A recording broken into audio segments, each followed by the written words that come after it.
Con esto entraremos a la tercera parte de este conversatorio. Esta noche estamos reunidos varios maestros que efectivamente tomamos la posta y al mismo tiempo tomamos nota de todo lo que ustedes están diciendo para poder conversar con nuestros estudiantes, con los papás y con los grupos de docentes con los que trabajamos. En esta última parte ya, tanto a Ricardo y también al mismo tiempo de nuestro querido amigo Wilfredo, la idea es un poco generar alguna perspectiva, ¿no?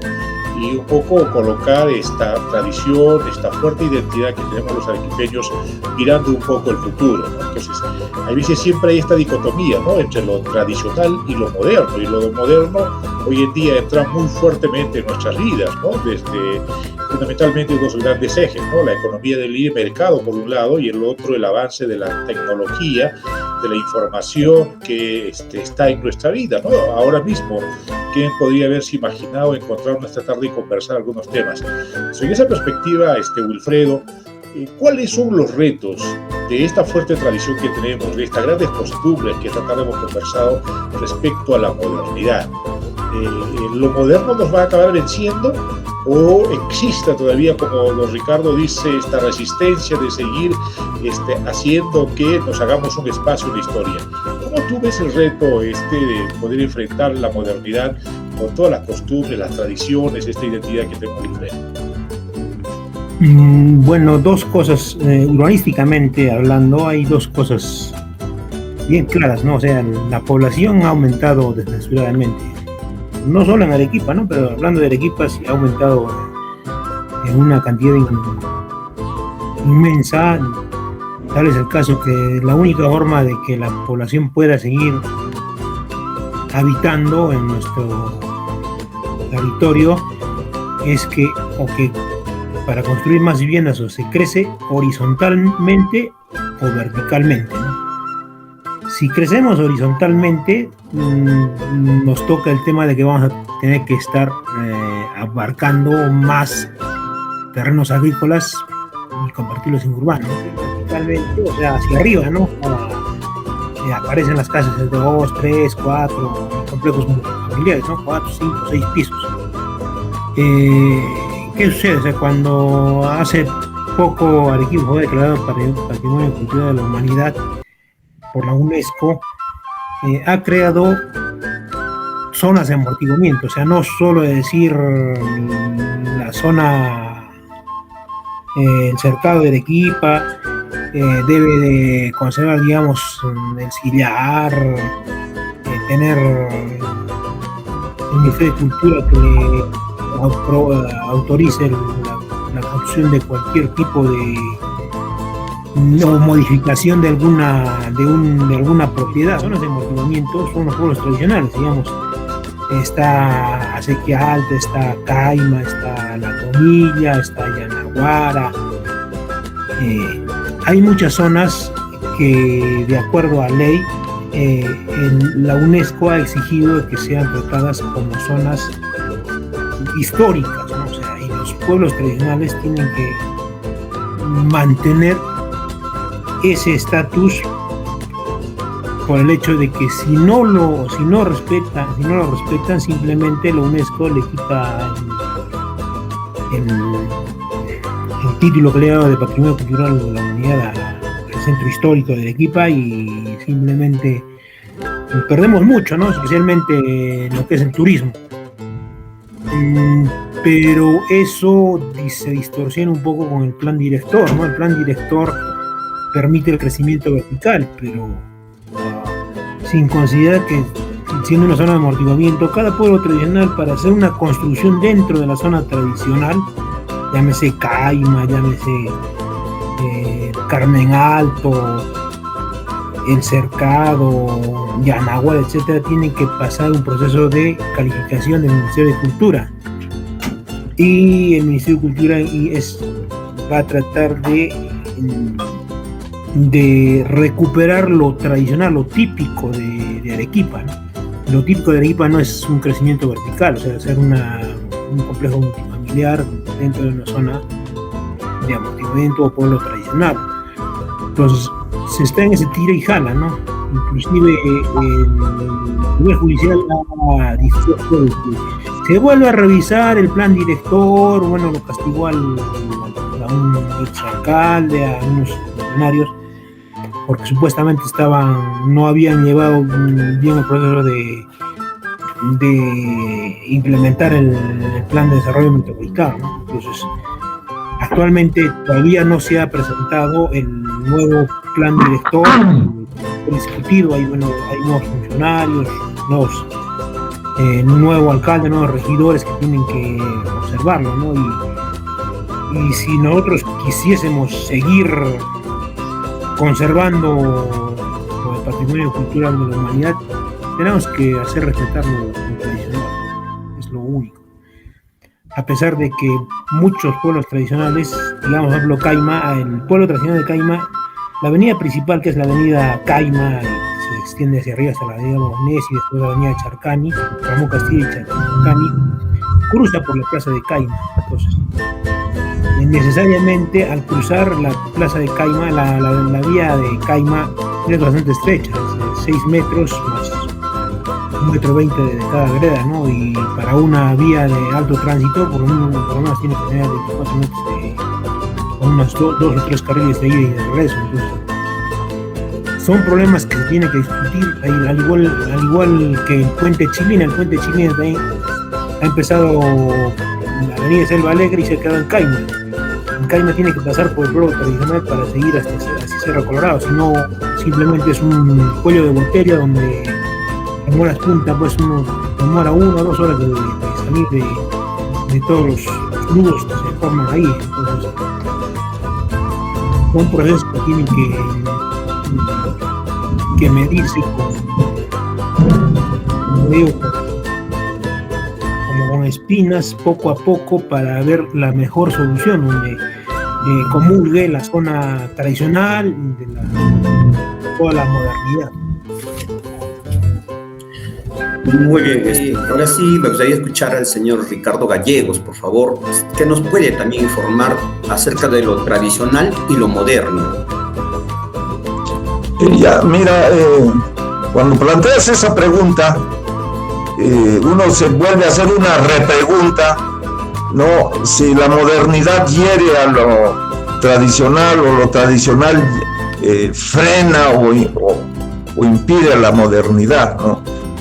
El asunto es de que nosotros no hemos tenido un desarrollo con identidad, porque si hubiéramos tenido identidad, nuestro desarrollo, o sea, nosotros hubiésemos generado ese proceso, ¿no?, de modernización, y la globalización ha determinado de que no existe la identidad, porque ahora a nivel global necesitamos una sola cultura, lo que es el desarrollo científico, tecnológico, etcétera, etcétera, ¿no? Y por lo tanto desapareció la historia y desapareció la identidad.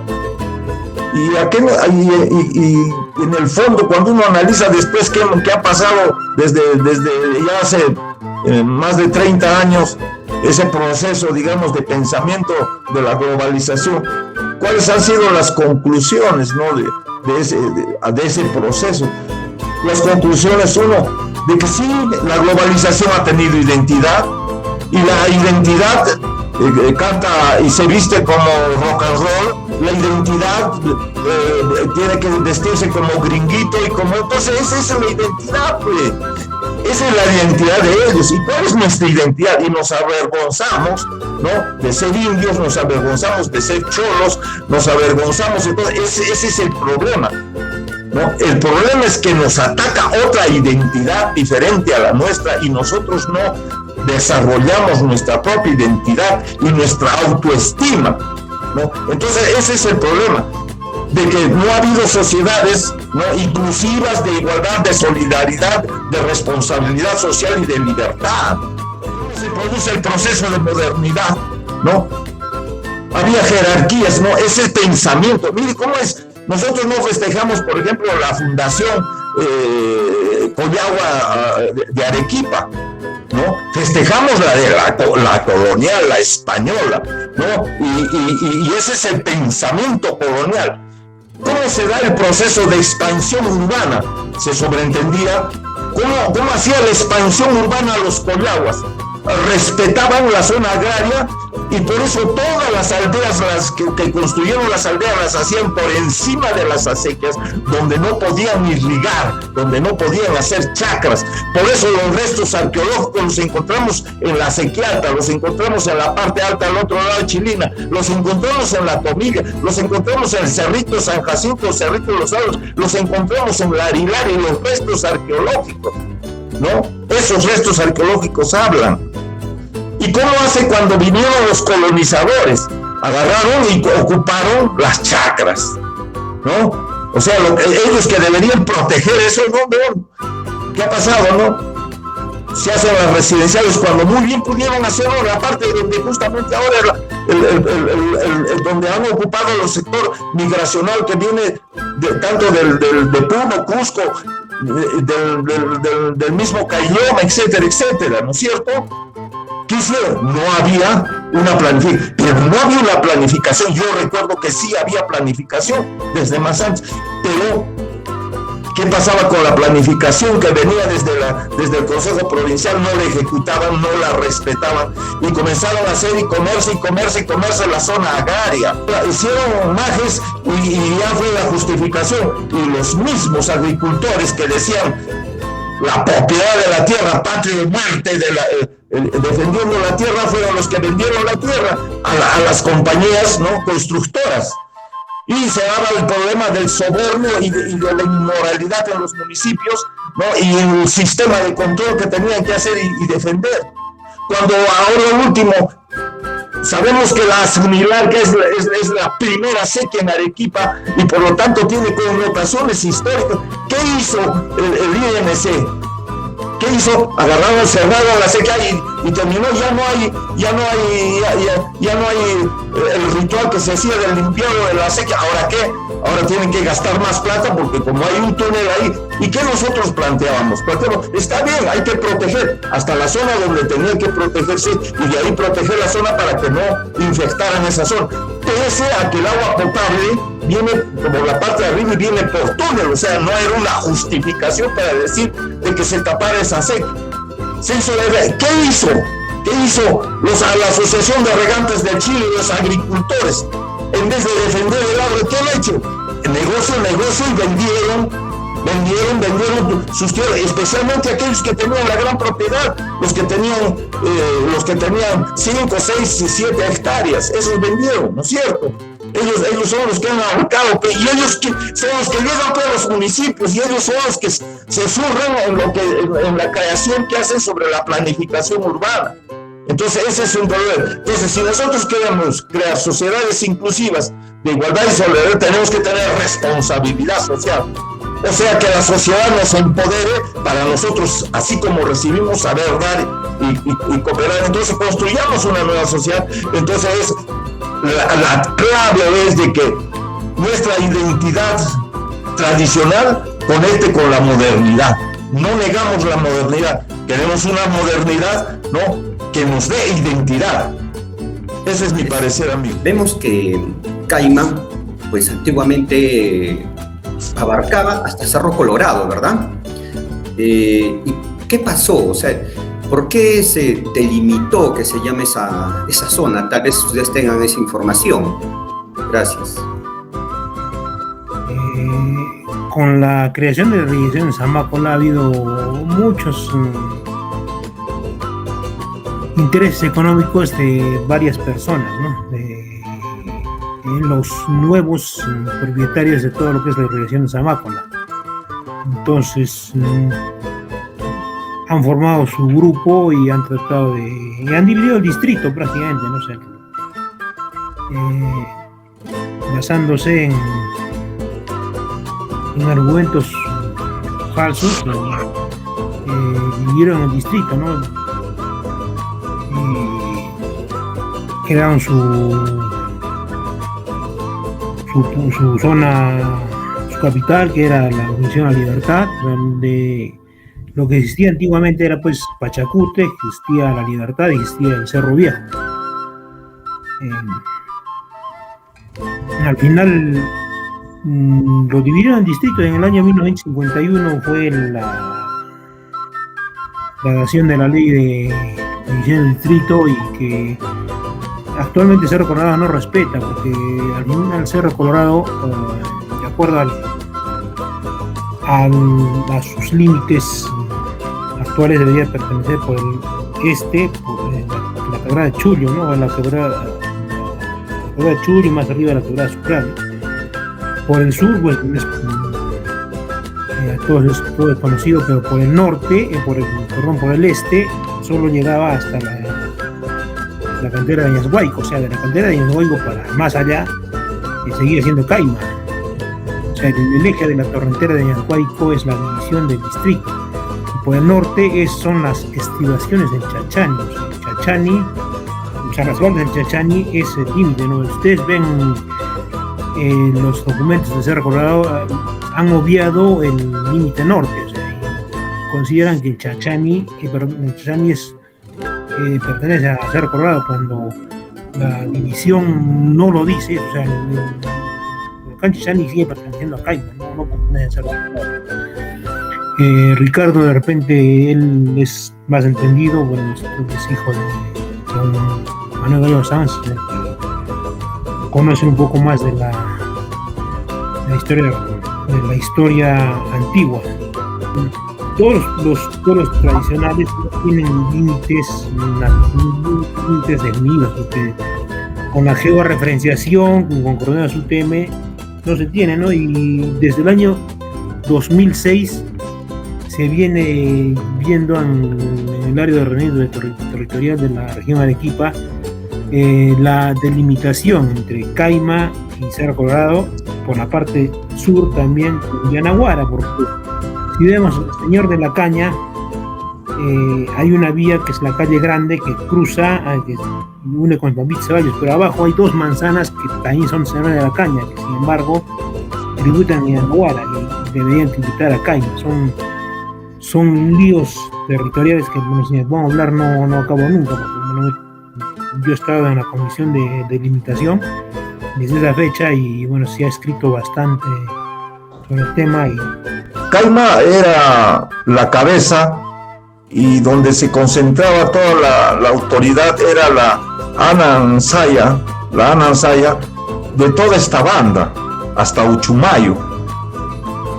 Cuando llegaron los incas, establecieron la chimba y bajaron la capital, y prácticamente le quitaron el cacicazgo, le quitaron a los collaguas, ¿no? Para dárselos mayormente a las etnias apoyadas por los callapas y apoyados por los de la parte de los cusqueños, ¿no?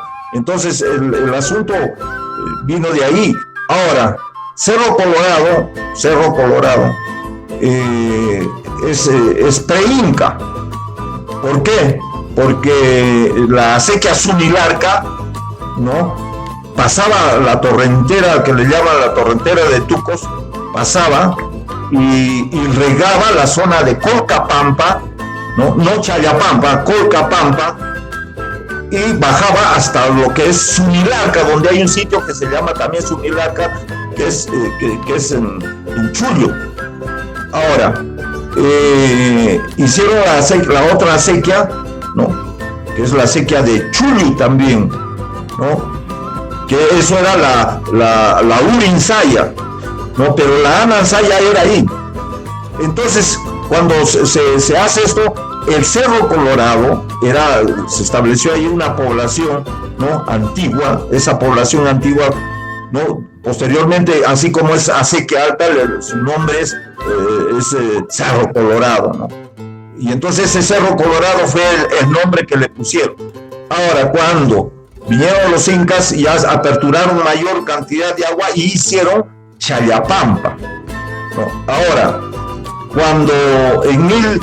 cuando Zamácola establece la necesidad de irrigar la zona del Cural, le llamaban la zona del Cural, y esa zona del Cural, que era la parte alta, o sea, donde está el campo de aviación, ¿no? Comenzó con la apertura de canalización, de apertura de unir el río Colca con el Zumbayo y de ahí al Chile, ¿no? Y eso comenzaron a ejecutar a principios de 1900 y se armó una asociación en Caima que la dirigió el cura Lozada. El cura Lozada, ¿no? Hizo coordinaciones con el gobierno y se hizo inversiones y comenzó y se ejecutaron las obras y comenzó a la irrigación, ¿no? Después de esa se va a formar y tenía la dificultad, ¿no? Tenía la dificultad de hacer el túnel de la parte de Chilina hacia lo que es ahora Zamácola. Y entonces ahí hubo inversiones.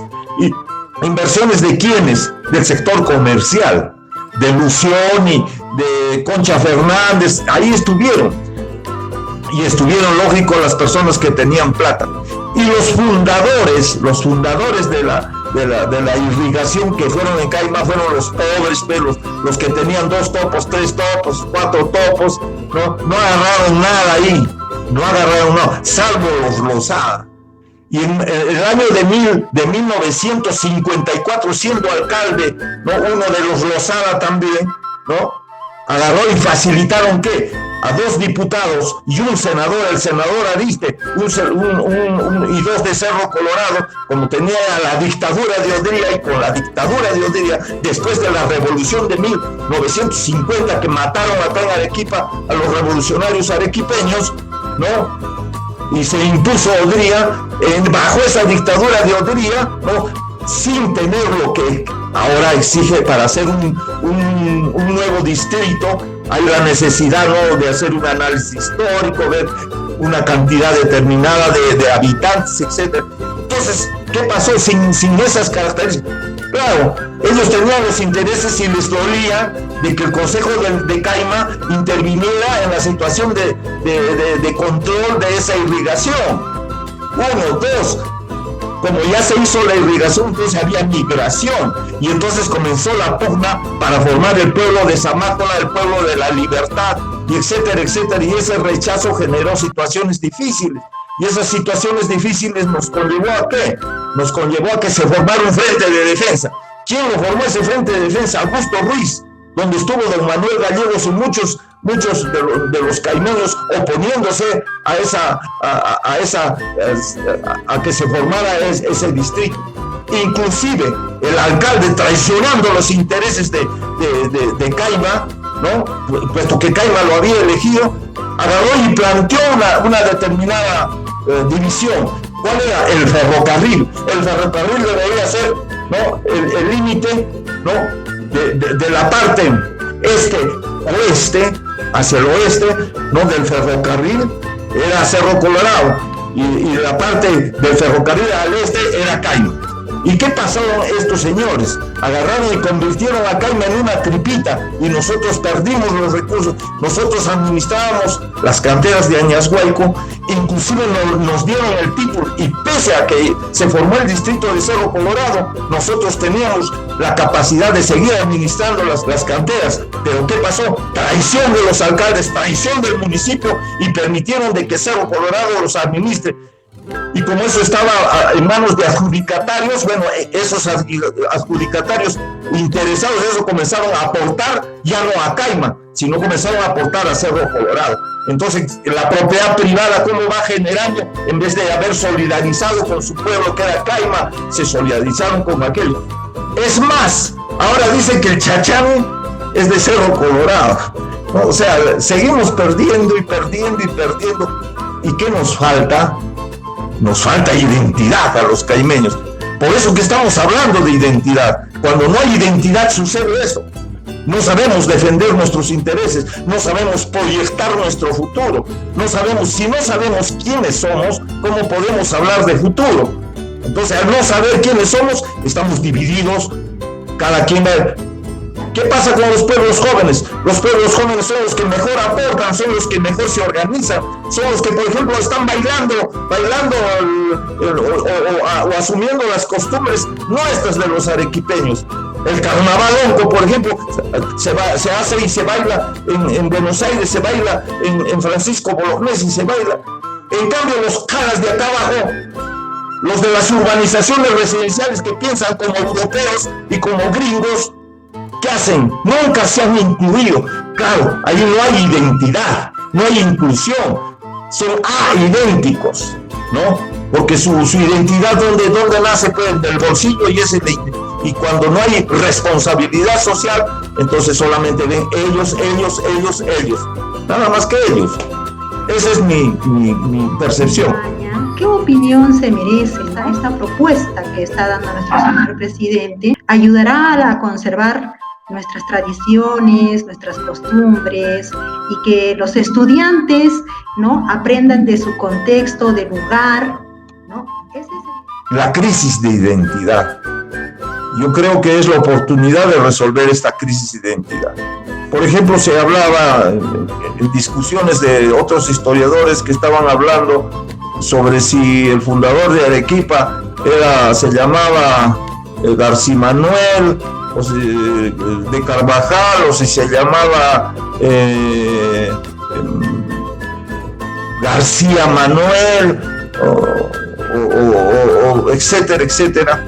Entonces todavía estamos, esa discusión ya desde el tiempo del doctor Mostajo ya se hablaba, y se llegó a aclarar cuando apareció el acta de fundación de Arequipa, ¿no es cierto? Entonces yo creo que sobre la historia hemos estudiado, yo recuerdo haber estudiado historia, ¿no? ¿Qué te digo? Una historia interesante, pero no desde las profundidades hasta donde se ha avanzado. Y entonces es la necesidad de uno de comenzar a saber quiénes somos para poder señalarnos, ¿no?, hacia dónde vamos, en primer lugar. En segundo lugar, cohesionarnos, ¿no? Cohesionarnos, es importante dejar de lado, ¿no?, los prejuicios. Hay la necesidad de responsabilidad y libertad. Responsabilidad social, ¿por qué? Es responsabilidad social porque la sociedad, el Estado, debe garantizar el empoderamiento individual, que llegue a las individualidades. ¿Para qué? Para que solamente pues, las individualidades pues, no reciban del Estado, la educación, etc. No, sino para que sepan construir, o sea, así como se recibe, se dé. Entonces, ¿qué es la libertad? La libertad no es sino el empoderamiento a la capacidad de resolver nuestras necesidades. Entonces, si nosotros no estamos capacitados para resolver nuestras necesidades, entonces va a ser pues difícil de que contribuyamos. Entonces estamos siempre esperando que el Estado, que todos nos den. Entonces comenzamos a aprender, ¿no?, a recibir y a dar. Y eso ¿de dónde viene? Eso viene de nuestros antepasados. Eso lo practicaban ellos. Por eso que hicieron pues lo que hicieron. ¿Qué hicieron? Es convertir el desierto en un valle verde, en un valle hermoso. Eso hasta ahora lo estamos viviendo, ¿no? Ahora sembramos cemento, pero ahí estamos. Ha perdido la calidad del ambiente, la humedad, etcétera. Se están produciendo enfermedades, pero ahí está. ¿Y acaso es una cosa definitiva? Se puede recuperar, podemos reconstruir, podemos hacer nuevas canalizaciones, nuevas irrigaciones, etcétera, etcétera, darle vitalidad, comenzar a industrializar eso, comenzar a partir de nuestra realidad, de nuestra problemática, de nuestro medio geográfico. Se dice que somos un país rico, es cierto, somos un país rico, pero no tenemos la capacidad para desarrollar la riqueza.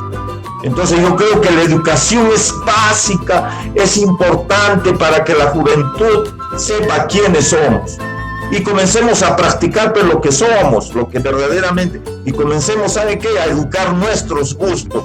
Yo tengo un pariente, ¿no?, que hace a sus niños, ¿no? Uno, les enseña a comer, ¿no?, fruta, eso, no, nada de azúcar, ¿no?, nada de cosas perniciosas. Pero uno dice, ¿y por qué? Es que está educando para que no tenga problemas de diabetes en el futuro.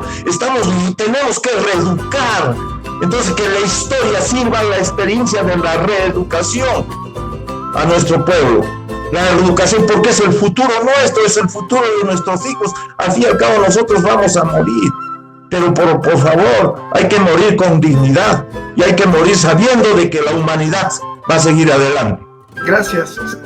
Muy buenas noches. ¿Qué tal, Ricardo? ¿Qué tal? ¿Cómo está, señor director? Qué gusto de saludarnos por este medio y me genera mucha complacencia escucharlos y conocer un poco más de nuestra historia. ¿Cómo articulamos estas ideas? Tenemos esta necesidad de identidad. Estamos en un contexto, miren, hablando de ya cosas que nos consignan no solo docentes. El PEN, el Proyecto Educativo Nacional, por ejemplo, se inicia el año 2021 para terminar el 2036. Estas geniales ideas de identidad que son muy importantes para fomentar la ciudadanía activa de nuestros niños, padres y todo esto, tendría que estar articulado en el PEN, el Proyecto Educativo Nacional, que tiene funcionalidades en el distrito y en la provincia. Sería interesante ayudaría que se presupueste. Ya tenemos la conversación, genera una sensibilización. El segundo paso es que hay que presupuestarlo en ideas, también en condiciones económicas. Sería importante que, por ejemplo, desde compromiso, tenemos algunos claras ideas a hacerlo llegar a la municipalidad de Caima. Se podría generar, por ejemplo, reconociendo Expreso Media, reconociendo la ruta de antigua Caima en Cerro Colorado. He entendido que Caima y Cerro Colorado antes era un solo distrito. Para mucha preferencia, yo vivo acá en Cerro Colorado, yo vivo cerca de la plaza de Cerro Colorado, en unas cuadras, y no sabía, por ejemplo, esta historia. Tenía la idea que había conocido, hay cierta coincidencia, por ejemplo, la escuela que tengo el privilegio de dirigir y que tiene célebre nombre de Manuel Gallego Sachs es 41024, y la escuela 41025 en las 200 millas, donde también trabaja mi querida colega Giovanca. Entonces ya encuentro una relación más directa. Más abajo está la 41026 y así, entonces hay una gran familiaridad entre estas escuelas que inicialmente fueron de Caima. Entonces ahora habría que, ¿cómo promovemos este tipo de identidades en un sitio donde se habla de la interculturalidad, de la ciudadanía internacional, de la localidad? Localidad viene de globalidad y localidad de local. ¿Cómo ocurre, por ejemplo, en España? ¿Cómo ocurre con los andaluces? ¿Qué está pasando en el mundo español, en el mundo latino, lo más cercano a nosotros? Ellos se resisten a ser integrados de alguna forma. Entonces, hay un momento de ejemplo. Hay un libro también que se llama El Libro Blanco de la Interculturalidad. Entonces, es un tema que tenemos que tomarlo de manera técnica. Nosotros como directivos, acá tengo una gran mayoría de profesores, como amigos míos, he tenido el privilegio de trabajar con Mariela Betsy, que conoce también el colegio Manuel Sanz, hemos trabajado con ella, por René, y tengo la cercanía y me gustaría ya articular estas ideas tan geniales en el PET de Caima y también considerar un lineamiento estratégico que podría ser en el PET de la municipalidad provincial. Tenemos ahí dos figuras importantes que nos ayudan a estas ideas de ciudadanía activa que tiene que ver con la identidad. Muchas gracias y muy agradecido, y esto tiene que continuar para generar una masa crítica que genere la incorporación de estos saberes nuevos. No nuevos, sino que hay que reconocer los nuevos. Don Manuel llegó a tener 24 años de servicio a la educación. Él era profesor de folclore. ¿Y cómo apareció dentro del sector educativo el folclore, ¿no? Entonces, hablemos no de la década del 40, de la década del 50, donde surgen los pensamientos, ¿no? El pensamiento de la identidad, el problema de crear una cultura propia, un pensamiento propio, una revaloración, ¿no?, de la cultura y un estudio de la realidad peruana, ¿no es cierto? En esa inquietud surge la necesidad, ¿no?, de que haya, ¿no?, un profesor que comience a hablar de las leyendas, de los cuentos, de los adagios, de las adivinanzas, etcétera, etcétera. ¿Por qué? Porque hemos visto la íntima relación que existe en ese proceso del conocimiento de la historia, ¿no? Y entonces, y resultaba de que don Manuel, cuando entraba y contaba, pues, no, el soncito de la lechuga, el caballito de los 7 colores, etcétera, etcétera, y los alumnos, tocaba la hora de recreo y los alumnos no salían, y sentían adentro que aplaudían y aplaudían, pero lo aplaudían a don Manuel, porque don Manuel, como había estudiado teatro también, ¿no?, era una excelente persona para poder, digamos, enseñar, o sea, motivar. ¿Por qué no gustan las matemáticas? Porque no se motiva. O sea, ustedes saben cómo es el proceso del pensamiento. Si no se logra el sistema neuronal, si no logra aperturar, centralizar para poder concentrar, entonces no se produce el proceso de memorización y de pensamiento. Entonces, yo creo que tenemos que empezar por ahí a motivar. ¿Pero qué vamos a motivar? Entonces hay la necesidad de las universidades. Y mire, yo he ido ahí al museo del Consejo Provincial, por ejemplo. Hablan de la cultura Churajón, nada hablan de la cultura Collagua, nada hablan de este lado. Hablan de Socabaya, hablan de la zona de Churajón, hablan de Poxi, hablan de Yarabamba, hablan de los restos arqueológicos, y no dicen nada de los restos arqueológicos de este lado, ¿no? ¿Por qué? Lógico, es que la intelectualidad, los historiadores que pasan ahí a la Universidad de San Agustín son de ese lado. ¿Y dónde están los historiadores de este lado, de esta banda, de este lado, para conocer también lo que era nuestra historia, la cultura collagua y todo lo que nosotros conocemos? Y tenemos todavía que investigar y profundizar y renovar muchas cosas, ¿no? Colación, lo que pasó en Japón. Todos, el que menos tiene celular, tiene reloj, y ocurre que se estaban olvidando de hacer una suma, una raíz cuadrada, porque para todo estaba pues la calculadora o el celular, el reloj. Es que tuvieron que retrotraer los conocimientos para volver a enseñar en los colegios las matemáticas, etcétera.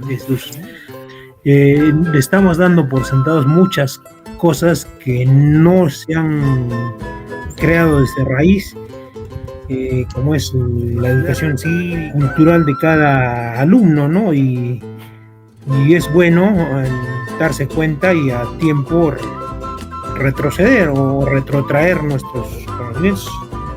Ahora un poco se ha perdido mucho lo que es el respeto hacia los padres, hacia los profesores, entre otras cosas, ¿no? Es bueno regresar a aprender eso, si es que ya lo dimos por sentado de que era algo que se conocía y que ya de antemano todos debían de saberlo, ¿no? Me parece un buen aporte del Manuel Sanz, lo que está indicando, ¿no? Y hemos aprendido realmente muchos procesos que tal vez habíamos olvidado en algún momento y bueno, nos han refrescado la memoria. No antes de repente concluir esta sesión que el día de hoy estamos compartiendo, me gustaría de repente las palabras finales de Ricardo y luego de Wilfredo, y luego ya cerraríamos con algunas reflexiones finales en esta reunión que estamos esta noche amenizando todos los que estamos presentes, y seguramente que lo vamos a compartir con los demás colegas luego de que esto ya sea público como parte de los aprendizajes que estamos generando. Ricardo, muchas gracias por tu participación. A ti las gracias. Yo quiero hacer llegar mi saludo y agradecerles a todos ustedes por esa inquietud que ustedes tienen. Trataremos de ayudar, y siempre tengo ese tormento, ¿no?, de sacar una edición de un libro relacionado a Sunilarca, que es la historia de Caima, y ese amor a nuestro distrito y Arequipa, que se haga expansivo a todos ustedes. Muchas gracias, don Ricardo. Seguro que así va a ser. Cristalizaremos, haremos el esfuerzo de que esas memorias que usted atesora puedan ser de uso público y ver a ver cómo canalizamos esa publicación de ese libro. De igual forma también a Wilfredo, por tu compañía esta noche, Wilfredo. Sé que aparte de ser ingeniero civil, tú tienes una gran afición por documentar, por hacer historia, y eso lo vi cuando alguna vez me presentaste este libro de la historia de la maratón de la Virgen de Candelaria, y que, bueno, luego lo cristalizaste. Tus palabras finales, Wilfredo. Gracias a todos los organizadores de este evento. Creo que es bueno compartir conocimientos o vivencias que cada persona ha hecho, y al final, si simplemente nos vamos sin difundirlas, nos vamos a ir con todo lo poco que hemos conocido, ¿no? Y me parece una idea de lo más atinada de hacer estas conversaciones. Muchas gracias a todos ustedes. Muchas gracias, Wilfredo. De igual forma también a Ricardo. Bueno, a modo ya de conclusión, y antes de que mis compañeros puedan despedir, solo quiero hacer un par de comentarios que podría resumir lo que hemos vivido esta noche. Primero, que la identidad arequipeña está vigente, tiene todavía mucho tiempo para desafiarse, pero sin embargo esta identidad es producto, como lo decía Ricardo en buena parte de los comentarios que planteaba, de estos 500 años donde se ha generado violencia, imposición, resistencia fundamentalmente. De tal forma que la condición de ser arequipeño es producto fundamentalmente de estos elementos y procesos que la historia nos entrega. Y creo que eso es un poco el producto de lo que hoy podríamos en algunas zonas llamarle la cultura lonja o la cultura arequipeña. También Ricardo decía, ¿no?, que lo lonjo viene del hombre de campo, del hombre fuerte, y era un vocábulo aymara que representaba, pero en buena cuenta es ese encuentro, ¿no?, entre la cultura occidental hispana y las culturas andinas, pero en todas sus variedades, en todos los productos étnicos que se planteen. De tal forma también nos deja un pensamiento en el fondo, decir que todavía hay mucho que escribir, mucho que recordar de memoria de los que estamos al frente del río para aquí, y de tal forma generar esa identidad. También de alguna forma Wilfredo manifestaba que definitivamente esos encuentros requieren, pues, en vista al mirar en la modernidad, de siempre encontrarnos y afirmar lo que somos y lo que podríamos ser. No podríamos seguir seguramente afianzando esto sin conocernos mejor, sin conocernos y fortalecer nuestra autoestima. Yo creo que es una situación importante, y eso es una tarea que a nosotros los docentes que estamos esta noche nos queda, ¿no? El hecho de poder tener todas las ideas que ustedes han planteado hace que fortalezca nuestra vocación docente, un poco mirando a aquellas cosas que nos deja la historia, que nos deja estos 500 años de la fundación de Arequipa, que pronto, seguramente en 20 años más celebraremos, y de estos 200 años del bicentenario, que también probablemente era una esperanza, pero que de pronto hoy seguimos mirando como una posibilidad. Y yo les agradezco infinitamente a nombre de todos los compañeros del movimiento Abiertos al Cambio, que es un movimiento de docentes que está queriendo impulsar diálogo, conversaciones, recuperar memoria, generar más ciudadanía, generar más identidad, al que también les invitamos a cada uno de ustedes a ser parte de este proceso para ir haciendo fundamentalmente este proceso de transferencia de la generación de ustedes, de la generación nuestra a las próximas generaciones, que es una tarea militante que tenemos en las aulas en el día a día. Muchas gracias. Primeramente agradecer de antemano al señor Ricardo Gallego Sanz, al ingeniero Wilfredo Pardo Apaza. Entonces, simplemente decirle a ustedes muchísimas gracias y gracias a todo el esfuerzo que se sigue poniendo el Grupo Max. Finalmente, yo voy a dejar a Betsy en el cierre final de este programa que estamos inaugurando de generar conversatorios y también documentar nuestra historia, nuestra memoria para hacer mejor ciudadanía y ser mejores maestros en las aulas. Muchas gracias, Betsy. Un honor participar en este primer conversatorio magistral Cultura e Identidad Arequipeña junto a mis colegas y grandes amigos y compartir, ¿no?, esta nueva experiencia, porque no solo significó la agradable conversación que sostuvimos, sino también, ¿no?, que surgieron otros temas que fueron de interés para todos nosotros, ¿no?, y que se desarrollaron en torno al tema que hemos abordado, cultura e identidad arequipeña. Gracias.